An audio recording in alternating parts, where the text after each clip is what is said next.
आज की इस कहानी का नाम है आज समझती हूँ प्यार। प्यार का मतलब समझा रहे हैं।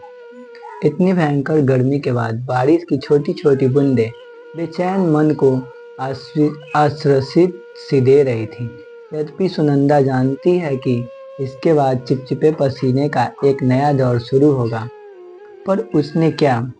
जब बादलों और सौंधी हवाओं से भरे ये पल मन को सुकून दे रहे हैं, तो उसका आनंद क्यों नहीं उठा लिया जाए। तो क्या यही सिर्फ आज मैं जीने की आदत ने सुनंदा को कुछ यूं छला है कि समय रेत की तरह उंगलियों के बीच से निकल गया। वो लाड़ दुलार भरा बचपन, स्कूल कॉलेज के अलमस्त दिन और बहुत कुछ बनाने के वे ढेर सारे सपने। इंजीनियरिंग करके नासा में नौकरी भी करनी थी, भारतनाट्यम का पूर्ण प्रशिक्षण भी लेना था, छुट्टी में ड्रेस डिजाइन भी सीखनी थी और जाने कितनी रोमांचक स्पोर्ट्स भी सीखने थे। मानो सामने एक असीमित आकाश हो और उसको मुट्ठी में बंद कर लेने की क्षमता भी। पर ऐसे क्यों हुआ? धूमकेतु की तरह उत्तर अश्विन सर ने अचानक उसकी दुनिया ही बदल दी। बहुत कम दिनों के लिए कॉलेज में आए थे वह। शायद मैथ के सर ने किसी मजबूरी में लंबी छुट्टी ली थी और कॉलेज ने अश्विन सर को अस्थाई तौर पर बुला लिया था। सुनंदा ने उनको देखा तो देखती ही रह गई थी। बिल्कुल फिल्मी हीरो जैसा ऊंचा कद, चौड़ा सीना और स्टाइलिश रहन सहन। पता ही नहीं चला कब उसका मन उनके घुंघराले बालों के पेंचों में उछल गया। उसकी आंखों में अपने प्रति उभरे आकर्षण को पढ़ने में अश्विन सर ने कोई गलती नहीं की थी। बीच बीच में वह उसकी तरफ देखकर मुस्कुरा देते तो वह धन्य हो जाती। इस लगाव ने उसके समूचे व्यक्तित्व को ही बदल कर रख दिया था कि खिलदंडी सुनंदा चुप सी हो गई। इंजीनियरिंग और भारतवच्चय की जगह अपनी खूबसूरती को संभालने नए नए फैशनेबल कपड़े की जानकारी और लकदक जीवन शैली ने ले ली। अश्विन का कॉलेज आना तो जल्दी ही बंद हो गया था, पर उन लोगों का मिलना जुलना चलता रहा। भैया को अश्विन बिल्कुल पसंद नहीं आए थे। सुनंदा की जिद पर पापा उनके यहाँ रिश्ता लेकर गए, पर वो तो कोई बात आगे बढ़ाने के बजाय नाखुश ही होकर लौट आए। उन्होंने न उस घर का रहन सहन पसंद आया था, न स्तर की और उसके पिता ने अपने बेरोजगार बेटे के लिए लंबा चौड़ा दहेज मांगकर ताबूत में आखिरी कील ही जड़ दी थी। यूं लाडली बेटी को कुछ भी देने में पापा को कुछ परेशानी नहीं थी, पर अगर कोई सिर्फ दहेज की बात कर रहा हो तो वह तो सही आदमी नहीं हो सकता है ना। पापा ने उसे पास बिठाकर बड़े प्यार से समझाया था। बेमन से ही सही सुनंदा ने उनकी बात मान भी ली थी और अश्विन की रट लगानी भी छोड़ दी थी। पर उसकी समझ में एक बात बिल्कुल नहीं आई कि इस घटना के बाद उसके घर के लोगों की उसकी शादी करने की ऐसी क्या जल्दी पड़ गई कि रतन जैसे लड़के को उसके लिए पसंद कर लाए। चेहरे में ऐसा कुछ नहीं कि दोबारा उस पर नजर डालने का भी मन करे, और ना बातचीत का ही कोई स्टाइल। और उधर मम्मी पापा भैया सब उस पर लट्टू ही हुए जा रहे थे। अगर बड़े सरकारी अफसर थे तो जरा रोबदार ही दिखते। यह भी कोई बात हुई कि पुरानी सी गाड़ी अपने के चलाकर चले आए। उनकी माँ, पिताजी, छोटी बहन, किसी की कोई पर्सनालिटी भी नहीं। सुनंदा को पता था कि रतन जैसे मामूली इंसान को सुनंदा जैसी लड़की 3 जन्म लेने पर भी नहीं मिलेगी। सो उन लोगों को तो उसे पसंद करना ही था, पर वह क्या करे। अगर घर में है समय रतन की सादगी और अच्छे स्वभाव के चर्चे चलते रहते, और ऐसे में उसका आगे बढ़ने का तर्क तक किसी ने नहीं सुना। फिर बाद में जब रोज रात में चुपके चुपके रतन के फोन आने लगे, जिनमें कभी उसकी खूबसूरती की तारीफ होती तो कभी हनीमून के लिए ऊटी की सुंदरता का जिक्र होता, तो उसे भी उसका व्यक्तित्व ठीक ठाक सा ही लगने लगा और उसने स्वयं को वक्त की लहरों के हवाले छोड़ दिया। ब्याह कर ससुराल आई तो घर के सारे लोग सचमुच सीधे और अच्छे लगे। सास ने अपनी नन्ही सी दिखने वाली 19 वर्षीय बहू पर ज्यादा उम्मीदवारी छोड़ना उचित नहीं समझा और रतन दिन भर घर के बाहर ही रहते थे। अतः सुनंदा के पास अपने लिए ढेर सारा समय होता था। शादी को लगभग साल भर बीत चुका होगा जब बाजार में यूं ही आश्विन सर से भेंट हो गई थी। हाल चाल पूछते उन्होंने उसका मोबाइल नंबर ले लिया और रोज फोन करने लगे थे। जब जाकर सुनंदा को पता चला था कि गलती तो खुद उसके पापा की ही थी, उन्होंने भैया की बातों में आकर दो प्रेम करने वालों को अलग कर दिया। अब क्या करे सुनंदा, अब तो वह चक्रव्यूह में फंस चुकी है। आश्विन जैसा सुदर्शन पुरुष उसके लिए बाहें फैलाए बैठा रहा और वह रतन के साथ बांध दी गई। रतन और उससे संबंधित हर चीज में अब कमी ही कभी नजर आने लगी थी। उधर आश्विन के व्यक्तित्व का आकर्षण, उसकी बातें सिर चढ़कर बोलने लगी। फिर लगा कि भला कब तक दो नावों में पैर रखकर चलती रहेगी, तो कोई कठोर निर्णय तो उसे लेना ही पड़ेगा। फिर ऊहापोह के उस दौर के लिए गए अपने फैसले के तहत वह उपेक्षित रतन को बिना कुछ कहे एक दिन आश्विन के साथ उनके घर चली आई थी। आज सोचती है तो लगता है कि जिंदगी का वह गलत कदम उसकी नासमझी हो सकती है, पर कुटिलता नहीं, क्योंकि आश्विन सर के बार बार इशारे करने पर भी उसने ना रुपए और गहने लिए थे, ना कोई कीमती सामान। पर्स में ढेर 2000 रुपए के साथ वह तो कुछ ऐसे चली आई थी मानो सिनेमा हॉल जाने को निकली हो। आश्विन बहुत नाराज थे। तुम्हें पता है ना कि अभी मेरे पास कोई काम नहीं है, कैसे संभालूंगी तुम्हें? तुम्हारे अपने खर्चे भर पैसे तो तुमको ले आने ही चाहिए थे ना। पर सुनंदा के कोई खर्चे हैं कि हैं ही कहाँ, बिल्कुल साधारण तरीके से रह सकती है वह।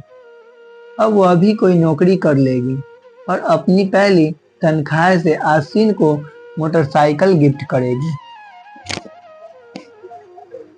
उसकी हर सुविधा का ध्यान रखेगी और वह दुनिया के सामने प्यार की मिसाल होगी। उसकी कहानी पर शुरुआत की करवाहट से हो गई थी। आश्विन शायद उसकी तरह नहीं सोच रहे थे। उन्होंने तो मानो धमाम से उसे हकीकत की धरातल पर ला पटका कि फोन पर इतना लाड प्यार दिखाते उसके बिना जिंदा न रह पाने का दावा करने वाले आश्विन तो अब उससे सीधे मुंह बात भी करने को मूड में नहीं थे। किसी राजकुमारी की तरह पली बड़ी सुनंदा को अब समझ आया कि वह क्या गलती कर बैठी है।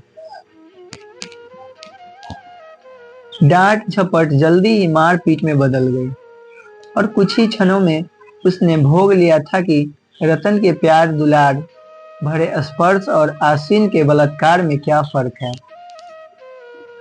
अपने पराये का फर्क देख भौचक्की थी वह। आश्विन चाहते थे कि वह पापा को फोन करके आर्थिक मदद मांगे, पर अब कोई भी दूसरा कदम उठाने से पहले वह जरा थम कर अपनी स्थिति पर सोचना चाहती थी। पापा और भैया से उसे कितना डर भी तो लगता था। ऐसे थोड़ी ही न था कि वह फोन करेगी और पापा से पैसे लेकर आ जाएंगे। पता नहीं अब उससे बात भी करेंगे या नहीं। क्या वो कभी यहाँ से वापस जा सकेगी? उस दिन अचानक पापा को आया देख कितनी खुशी हुई थी उसे। जैसे कि कोई बुरा सपना देखते देखते नींद खुल जाए। अब बस वह यहाँ से जाना चाहती है, उनकी हर बात मानना चाहती है। पर अश्विन ने उसे कमरे में बंद कर अपने नए बिजनेस के लिए 10 लाख रुपए मंगवाने के लिए धमकाना शुरू कर दिया था। कुछ नहीं हुआ था, फिर पापा की नजरें में छिपी वह नफरत, वह परायापन, उनके कठोर हाथों का वह थप्पड़ जिसके निशान गालों पर 3 दिन तक बने रहे थे, और टूटे विश्वास की वे किरचे की पापा उससे सारे संबंध तोड़कर लौट गए थे और साथ ले गए उसका सारा बचपना। समझ गई थी कि वह सब कुछ समाप्त हो चुका है, वह पूरी दुनिया में अकेली हो चुकी है। वस्तु स्थिति को स्वीकार कर लिया। आश्विन की वसनापूर्ति और उनकी माँ की नौकरानी जो जैसे नाचता नचाने लगी। आत्मविश्वास ऐसा टूटा कि दिमाग में ही नहीं आया कि अगर रतन को छोड़ सकती थी तो अश्विन को क्यों नहीं छोड़ पा रही है। या शायद वह एक भयंकर शौक की अवस्था थी। अपराध बोध इतना कि अगर वे लोग उसे कुछ लाखों रुपए के लिए कहीं बेच भी आते तो वह इसी को अपने कर्मों का फल मान बैठती। 6 महीने बीतते बीतते जब वह सूख कर काटा हो चुकी थी, रंग सावला और आंखें कटोरे में घुस चुकी थी, वह एक दिन पता चला कि इस दुनिया में चमत्कार भी होते हैं। उसे तो आज तक नहीं पता था कि रतन को इस बात की खबर कैसे मिली कि वह अश्विन के साथ खुश नहीं है। उस दिन अचानक उन्हें सामने पाकर सोचा था कि शायद तलाक के कागजों पर साइन लेने होंगे, पर वे तो पुलिस के साथ लेकर अपनी पत्नी को छुड़ाने और अपहरण, बलात्कार और नियंत्रण देने के जुर्म में उन लोगों को गिरफ्तार कराने आए थे। किसी देवदूत की तरह वह उसे बुरे सपने से बाहर ले आए थे और एक बार फिर सुनंदा ने स्वयं को समय की लहरें में समक्ष शिथिल छोड़ दिया था। रतन के घर पहुंचकर 2 दिन वह अवश निढाल भूखी प्यासी एक कोने में पड़ी रही। फिर धीरे धीरे अपनी स्थिति समझ में आने लगी कि रतन के माता पिता और बहन कोई भी उसे अपने घर में वापस लेने को बिल्कुल भी तैयार नहीं थे। तलाक ले लेने के लिए उन्हें लगातार समझा रहे थे, पर न जाने क्यों रतन बिल्कुल ही चुप रहने लगे थे। उनका गंभीर चेहरा देखकर किसी को कुछ अंदाज ही नहीं होता था कि वह कुछ बोल ही नहीं रहे थे। तो घर के बाकी लोगों ने सुनंदा की पूर्ण उपेक्षा का निर्णय ले लिया। वह भी समक्ष गई थी कि उसका हाल पूछने उसकी मम्मी पापा ही नहीं आए तो यहाँ किसी को क्या पड़ी थी। रतन के घर पहुंचकर 2 दिन वह अवश निढाल भूखी प्यासी एक कोने में पड़ी रही। फिर धीरे धीरे अपनी स्थिति समझ में आने लगी कि रतन के माता पिता और बहन को कोई भी उसे अपने घर में वापस लेने को बिल्कुल भी तैयार नहीं थे। तलाक ले लेने के लिए उन्हें लगातार समझा रहे थे, पर ना जाने क्यों रतन बिल्कुल चुप रहने लगे थे। उनका गंभीर चेहरा देखकर किसी को कुछ अंदाज ही नहीं होता था कि वह क्या सोच रहे हैं। पर अगर कुछ बोल ही नहीं रहे थे तो घर के बाकी लोगों ने सुनंदा की पूर्ण उपेक्षा का निर्णय ले लिया। वह भी समझ गई कि उसका हाल पूछने उसकी मम्मी पापा ही नहीं आए तो यहाँ किसी को क्या पड़ी थी। अगले दिन रतन ऑफिस से लौटकर कमरे में आए और हाथ का बैग एक तरफ रखकर निढाल से कुर्सी पर बैठ गए। रूठी सी नंद भाई के लिए एक प्याला चाय रख कर चली गई थी। सावला, टूटा और निर्जीव सा चेहरा कितने बूढ़े दिखने लगे हैं। रतन सुनंदा के मन में उनके लिए ढेर सा प्यार उमड़ा। वही तो जिम्मेदार है इसकी। कितनी बड़ी गलती हो गई है उससे। कुछ देर वैसे ही उनको निहारने के बाद वह धीरे से उठी और उनके पैरों के पास आकर बैठ गई। मेरी गलती माफ करने के लायक नहीं है न रतन। रतन ने धीरे से आंखें खोली थी। उफ, कितना दर्द था उन आंखों में। मैं कभी भी तुमको पसंद नहीं था ना सुनंदा, उन्होंने पूछा तो तरफ उठी थी वह।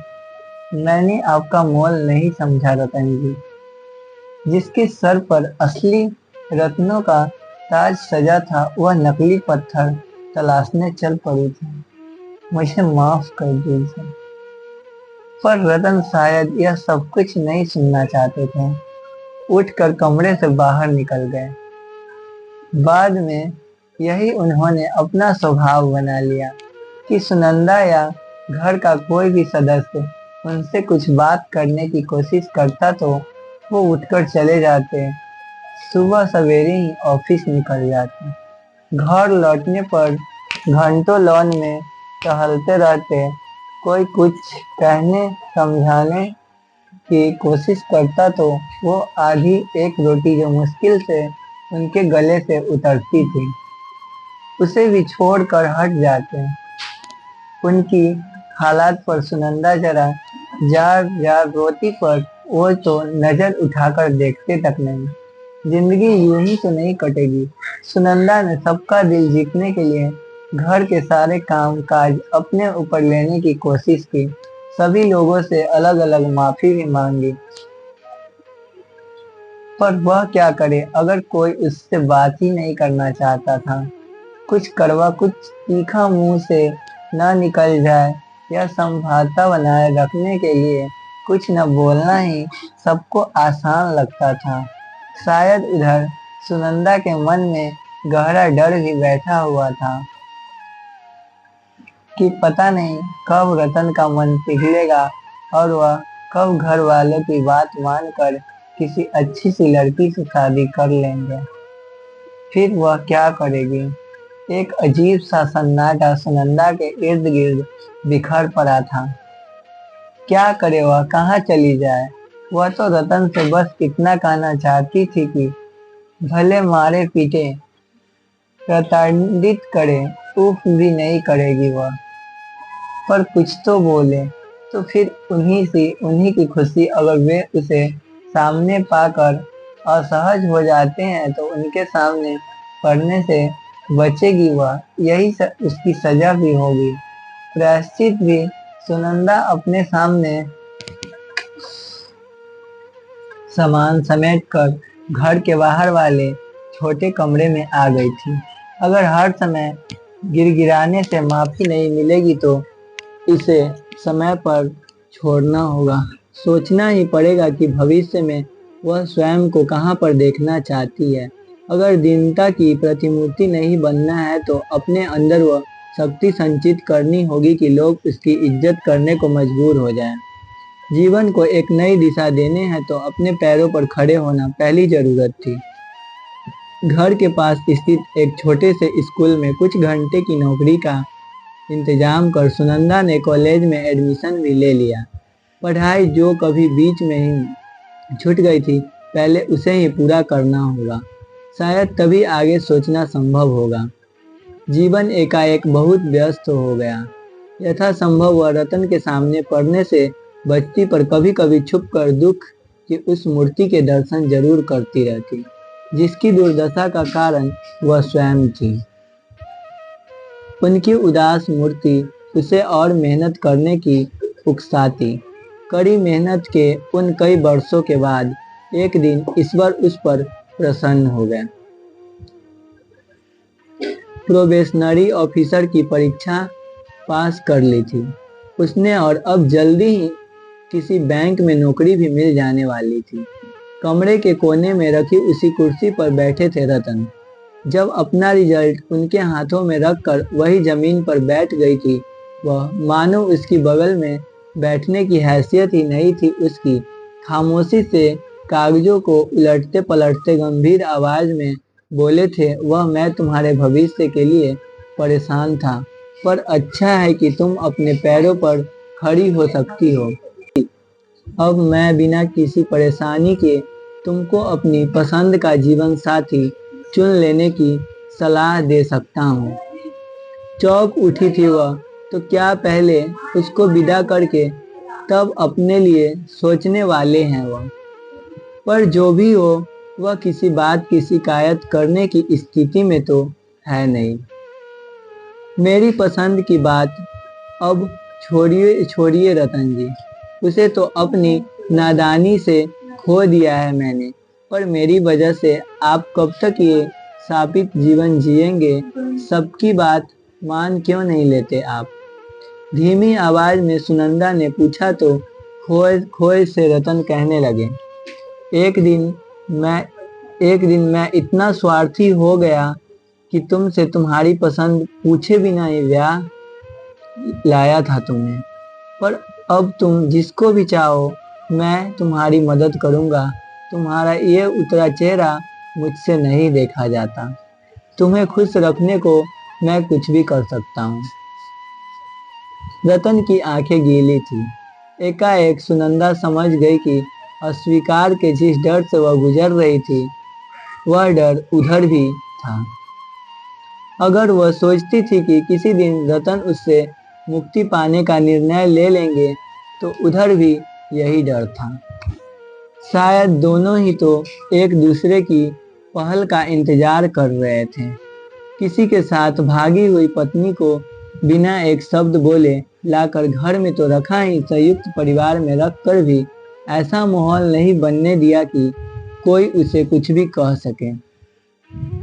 एक ही घर में अलग अलग रहते हुए पिछले इतने समय से उसके निर्णय का इंतजार कर रहे हैं वह, और आज भी चैन का अधिकार उसे ही दे रहे हैं। पल भर में ही वह उदासी के उस गहन से बाहर निकल आई थी। अब तो महसूस हो रहा था कि दुनिया की सबसे सौभाग्यशाली स्त्री है वह, और ईश्वर ने जो उसे दिया है वह तो किसी और के पास नहीं होगा। वर्षों से जमी धूल साफ हुई तो चमत्कार धूप अंतर्मन के कोने कोने तक जाकर पसर गई। अब सुनंदा की आवाज में चपलता थी। जीवन साथी जो मेरे पास है, बस उसके दायित्व से उसका प्यार बनने तक का सफर तय करना बाकी है। उसकी बात समझने में रतन को कुछ समय लगा था। फिर वह उठे और पैर मोड़कर उसके पास वही जमीन पर बैठ गया। सुनंदा के हाथों को पकड़कर कहने लगे, मुझे तो सिर्फ तुम चाहिए थी।